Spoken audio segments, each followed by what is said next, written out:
আরে ভাই, বৈজ্ঞানিকরা লেখাপড়া শিখে কি গবেষণা করে? এর চেয়ে বড় গবেষণা তো হয় পাড়ার কাকিমাদের মধ্যে। এর চেয়ে বড় গবেষণা কিন্তু আর কোথাও নেই। কার ঘরে ভাঁড়ি বসলো, কার ছেলে কোন মেয়ের সাথে প্রেম করছে, কার মেয়ে পালিয়ে যাচ্ছে, কার ঘরে ঝগড়া হচ্ছে, দুনিয়ার খবর তাদের কাছে।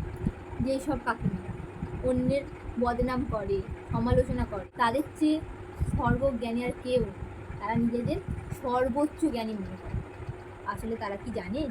তারা আসলে হলো এপাশ ওপাশ ধপাশ। আপনি যদি ওদেরকে বোঝাতে যান যেটা ঠিক নয়, এগুলো করবেন না, তাহলে তার চেয়ে বেয়াদব কিন্তু আর কেউ নেই। পাড়ার একটাও পরিবার কিন্তু তাদের সমালোচনার হাত থেকে রেহাই পায় না। অথচ দেখুন, তাদের পরিবারের তারা নিন্দে দেখতেই পায় না, তারা তাদের পরিবারের দোষ দেখতেই পায় না। তাদের পরিবার হচ্ছে পৃথিবীর সবচেয়ে শ্রেষ্ঠ পরিবার। তারা শুধু নিজেদের পরিবারের গুণ গাইতেই, অন্যের পরিবারের ভালো গুণ তাদের কখনো চোখে পড়ে না। তারা শুধু অন্যের নিন্দেই করতে ভালোবাসে। এবার তোমরা বলো, এরকম পাড়ার কাকিমাদের নিন্দের মুখে তোমরা কারা কারা করেছো?